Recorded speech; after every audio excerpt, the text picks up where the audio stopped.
नमस्कार दोस्तों, teacher solution में आपका स्वागत है। आज हम डिस्कस करने वाले हैं एमएससी फिजिक्स सेकंड सेम का पेपर 5 का इंपॉर्टेंट क्वेश्चन जो है CRO। इसका फुल फॉर्म है कैथोड रे ऑसिलोस्कोप। ऑसिलोस्कोप क्या होता है? तो oscilloscope is an electronic equipment which display A voltage wave form. ये एक इलेक्ट्रॉनिक इंस्ट्रूमेंट होता है, ठीक है, जो वोल्टेज वेव फॉर्म को दिखाता है। ठीक है, वेव फॉर्म मतलब वोल्टेज को आप स्क्रीन पे उसका जो वेव के रूप में वोल्टेज को आपको देख सकते हैं। ठीक है, इसके साथ साथ आप द कैथोड रे oscillator is an common laboratory instrument. ये काफ़ी कॉमन लेबोरेटरी इंस्ट्रूमेंट है, मतलब हर एक लेबोरेटरी में पाया जाता है। Which provide accurate time and amplitude measurement of voltage signal. ठीक है, किसी भी वोल्टेज सिग्नल का ये आपको बिल्कुल सही ठीक है एक्यूरेट टाइम और उसका एम्पलीट्यूड बताता है। Over wide range of frequency. Over इसका अर्थ है मतलब उसका फ्रीक्वेंसी चाहे कितना भी हो, ठीक है, वो आपको उस पर काम कर सकता है। इट इज रिलायबल, ठीक है, stable and ease of operational make it suitable as a general purpose laboratory instrument. मतलब कि ये काफ़ी, इसको इस्तेमाल करना काफ़ी आसान होता है। इसका रीडिंग भी काफ़ी एकदम एक्यूरेट होता है, एकदम बिल्कुल सही बताता है। इसलिए ठीक है, ये हर एक लेबोरेटरी में इस्तेमाल किया जाता है। ठीक है, the heart of the CRO is an cathode ray tube. जो CRO जो बना है उसमें सबसे इम्पॉर्टेंट जो कंपोनेंट है वो कैथोड रे ट्यूब है। ठीक है, अब सबसे ज़्यादा मेन इंपॉर्टेंट कंपोनेंट यही है, और बाकी जो है CRO को ही कंट्रोल करते हैं। आगे ब्लॉक डायग्राम में देखेंगे हम लोग। अगर हम इतना भी लिख देते हैं तो काफ़ी है। ठीक है, 7 नंबर का आने वाला है तो बहुत ज़्यादा लिखने की जरूरत नहीं है, 4-5 पेज लिखेंगे इससे हो जाएगा। The cathode ray is a beam of electrons which are emitted by the heated cathode, इसको नेगेटिव इलेक्ट्रोड बोलते हैं, and accelerated toward the fluorescent screen. मतलब कि कैथोड रे क्या है? ए बीम ऑफ इलेक्ट्रॉन है। ठीक है, वहाँ से मतलब इलेक्ट्रॉन का बीम निकलता है जो सीधे आपको एक फ्लोरेसेंट स्क्रीन पे जाता है। The assembly of the cathode intensity grid, focus grid and accelerating anode is called electron gun. ये तीनों को मिला के क्या बनता है? इलेक्ट्रॉन गन बनता है। ठीक है, its purpose is to generate the electron beam and control its intensity and focus between the electron gun and the fluorescent screen are two pair of metal plate। मतलब कि इलेक्ट्रॉन जो gun है, ठीक है, वो क्या करता है? उससे इलेक्ट्रॉन का बीम निकलता है, ठीक है, वो स्क्रीन पे जाता है, और जो स्क्रीन जा रहा है उसको कंट्रोल करता है। तो इसके बीच में क्या है? ये देखने 2 मेटल प्लेट लगा हुआ है। ठीक है, यही इसको कंट्रोल करता है कि वो बीम कहाँ पे स्क्रीन पे जाएगा। ठीक है, अब इसका ब्लॉक डायग्राम को देख के हम लोग समझते हैं। चलिए, तो सबसे पहले देखिए, ये है बोल रहा है इलेक्ट्रॉन गन। इससे क्या होता है? इलेक्ट्रॉन का पूरा बारिश हो रहा है, सीधे एकदम पूरा गोली से निकल रहा है। ठीक है, या कि स्क्रीन पे जहाँ पे जाएगा तो वहाँ पे जैसे स्क्रीन पे यहाँ पे टकराया, ये स्क्रीन जो है फास्फोरस स्क्रीन है। ठीक है, जैसे यहाँ पे टकराया तो यहाँ पे जैसे यहाँ टकराया तो यहाँ पे स्पॉट बन जाएगा, और स्पॉट वो पूरा ब्राइट हो जाएगा, चमकने लगेगा। ठीक है, तो यहाँ चमकने लगता है।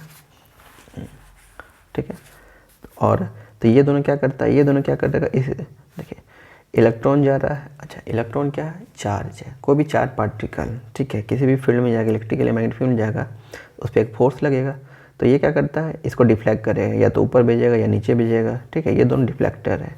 ये करता है वर्टिकल डिफ्लेक्टिंग प्लेट है ये। ठीक है, ये वर्टिकली डिफ्लेक्टिंग प्लेट है और ये हॉरिजेंटली डिफ्लेक्टिंग प्लेट है। एक्चुअली होता क्या है? जैसे कोई हमको सिग्नल को चेक करना है, इसके सिग्नल का हमको इमेज चाहिए यहाँ पे स्क्रीन पे, तो ये सिग्नल कुछ इस वेव फॉर्म में आ रहा है इस तरह। अब यही चीज़ हमको यहाँ पे चाहिए, तो ये कैसे? तो अगर सिर्फ सीधे रहेगा तो क्या हमको इस तरह इमेज बनेगा? नहीं ना, ऊपर नीचे से चाहिए। तो ये दोनों डिफ्लेक्ट करता है, इसलिए नाम इसका क्या है? वर्टिकल डिफ्लेक्टिंग प्लेट और हॉरिजॉन्टल डिफ्लेक्टिंग प्लेट है। ठीक है, ये दोनों। तो आपको CRT में क्या क्या बनाना है? Electron gun, vertical deflecting plate, horizontal plate, ये CRT हो गया। ठीक है, कैथोड रे ट्यूब हो गया। अब इन दोनों जो प्लेट है इसको कौन कंट्रोल करेगा? अब कब इसमें क्या करना है? इसको दोनों कौन कंट्रोल करेगा?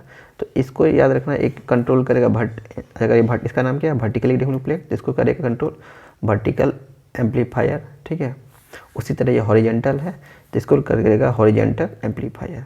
ठीक है, तो पहले ये दोनों बनाना है, उसके बाद ये दोनों आपको बना देना है। ठीक है, अब इन दोनों कौन कंट्रोल करेगा, इन दोनों कंट्रोल करेगा ट्रिगर सर्किट, ठीक है, कि ये दोनों एक साथ काम करे तो बैलेंस कौन बनाता है, सिंक्रोनाइज कौन करता है, तो ये करता है सिंक्रोनाइज काम करता है ट्रिगर सर्किट। ये ऑफ पावर ऑन ऑफ भी इसी काम इसी का है, ठीक है, ट्रिगर सर्किट ये दोनों इसको कंट्रोल करता है, ठीक है।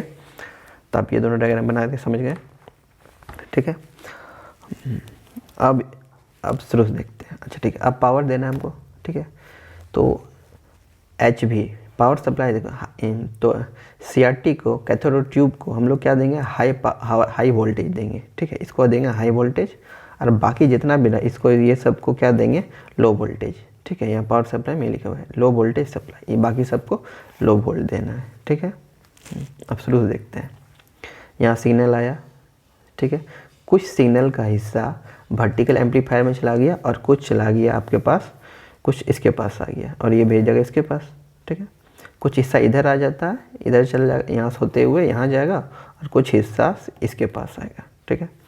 तो कुछ हिस्सा इसके पास जाए, सिग्नल जो आया पहले तो वीक होगा, तो कुछ अपने पास लेके फिर उसको एम्पलीफाई करेगा, ठीक है। उसको एम्पलीफाई मतलब उसको बड़ सिग्नल को स्ट्रेंथ करेगा, बढ़ा देगा, और फिर ये डिले लाइन क्या करेगा, तुरंत यहाँ पे आ जाएगा, अगर कुछ हिस्सा आया था तुरंत यहाँ आ जाएगा तो उसको रोक के रखता है, डिले लाइन, डिले मतलब देरी करना, तो ये डिले करेगा, ठीक है, ताकि इधर तक प्रोसेस लंबा जा रहा है ना। और कुछ सिग्नल जब यहाँ पे आया, ये सिग्नल को इसके पास भेजा, तो ये क्या करता है, टाइम बेस्ड जनरेटर, ठीक है, ये कंट्रोल करता है इलेक्ट्रॉन का स्पीड को। जैसे यहाँ जब इसे टकराने वाला होगा तो उसका इलेक्ट्रॉन का स्पीड को कंट्रोल करेगा टाइम बेस्ड जनरेटर, ठीक है। और ये कुछ इस रूप में होता है, पहले हाई जाएगा पिक, फिर लो, हाई लो, हाई लो, ठीक है। यहाँ तक इस तरह का आपको इसका ग्राफ बनता है, ठीक है। इसको आपको ग्राफ बना देना है इसके नीचे या कहीं भी बना देना है, जब इसके बारे में डिस्कस करेंगे वहाँ पे, ठीक है। फिर ये इस तक बनाता है, तो इसको फिर क्या करना पड़ता है, हमको एम्पलीफाई करना पड़ता है। तो ये हॉरिजॉन्टल एम्पलीफाई क्या करेगा, इसी सिग्नल को थोड़ा एम्पलीफाई करेगा, ठीक है, एम्पलीफाई करेगा, और फिर इसको यहाँ पे प्लेट में दे दिए, ठीक है, हॉरिजॉन्टल एम्पलीफाई प्लेट हो गया, फिर ये कंट्रोल इसको कर रहा है, ठीक है। तो आपको इतना फिगर बनाना था, ओह सॉरी, आपको ये दिखाने होगा, ठीक है। ये टूथ शेप का है, ठीक है, शार्प टूथ है। चलिए अब हम लोग हर एक पार्ट के बारे में डिस्कस करेंगे। तो सबसे पहले हम लोग डिस्कस करेंगे CRT के कैथोड रे ट्यूब के बारे में। तो कैथोड रे ट्यूब में कौन कौन एलिमेंट है, इलेक्ट्रॉन गन है, ठीक है, वर्टिकल डिफ्लेक्टिंग प्लेट है और हॉरिजॉन्टल डिफ्लेक्टिंग प्लेट है। तो इसके अंदर अब इन तीनों के बारे में बात करेंगे। तो first of all let's discuss what is inside the CRT. Inside the CRT it has an electron gun था वहाँ पे, which is used to produce the electron beam, जिसका वो इलेक्ट्रॉन बीम बना रहा था, ठीक है। The electron beam goes through the horizontal deflecting plate and vertical deflecting plate and fall upon the phosphorus coated screen. वो जो बीम था हॉरिजॉन्टल और वर्टिकल प्लेट के बीच से होते हुए कहाँ पे जा रहा था, फॉस्फोरस जो स्क्रीन था वहाँ पे जा रहा था, ठीक है। When the electron beam fall upon the screen, जब वो इलेक्ट्रॉन का बीम स्क्रीन पे गिरा, ठीक है, a bright visible spot is created, तो एक चमकता हुआ, ठीक है, ब्राइट विजिबल स्पॉट क्रिएट हुआ। The additional circuit in CRO को छोड़ के जो in additional circuit CRO are use to control the position and strength of the electron beam using the vertical and the horizontal plate. बाकी जितना component हमको दिख रहा था CRT के बाहर, कैथोड ट्यूब के बाहर जितना भी कंपोनेंट था वो क्या कर रहा था, पोजीशन को डिसाइड कर रहा था। मतलब कैथोड ट्यूब कहाँ पे use to control the position and strength, ठीक है, वो कैथोड ट्यूब कहाँ पे जाएगा, मुझे बीम को कंट्रोल कर रहा था, कभी ऊपर जाना है कि नीचे जाना है, कहाँ पे स्क्रीन पे गिरेगा उसको कंट्रोल कर रहा था। बाकी जितना भी था, ठीक है, कंपोनेंट वही बता रहा है। फिर बाकी अब CRT के बाद हम लोग अब बाकी कंपोनेंट के बारे में बात करेंगे। तो बाकी पहले था पावर सप्लाई। तो पावर सप्लाई में इतना भी बड़ा लिखने की जरूरत नहीं है, आप सीधे क्या लिखिएगा, HV और LV दो चीज़ था, हाई वोल्टेज, ठीक है, और लो वोल्टेज। हाई वोल्टेज किसको दे रहे थे हम लोग, हाई वोल्टेज दे रहे थे हम लोग CRT को, कैथोड रे ट्यूब को दे रहे थे, और LV किसको दे रहे थे, बाकी अदर पार्ट को दे रहे थे, ठीक है। तो वही चीज़ हम लोग यहाँ पे लिखे हैं, एक बार पढ़ लीजिएगा, ठीक है। तो इतना ज़्यादा लिखने की ज़रूरत नहीं है, लिख देते हैं तो अच्छा बात है। फिर क्या था, एम्पलीफायर सर्किट। एम्पलीफायर सर्किट दो तरह था, एक वर्टिकल था, हॉरिजॉन्टल था, ठीक है। तो उसके बारे में the amplifier circuit horizontal amplifier and vertical amplifier are used to create a high voltage DC supply which is required for the proper deflection।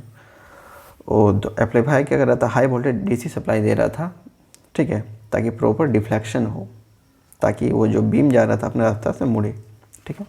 फिर डीके सर्किट क्या कर रहा था, create delay when the wave form is display on the screen, ठीक है।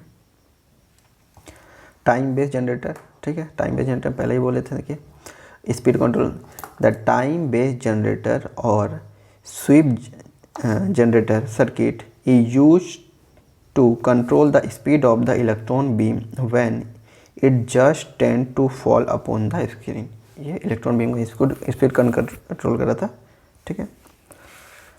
फिर trigger circuit क्या कर रहा था, the trigger circuit is use to switching off the power supply and to synchronize the horizontal and vertical difference. Synchronize मतलब तालमेल बिठाना, तो ये हॉरिजेंटल और वर्टिकल जो डिफ्लेक्टिंग प्लेट था उसके बीच में ये तालमेल बैठा रहा था, ठीक है।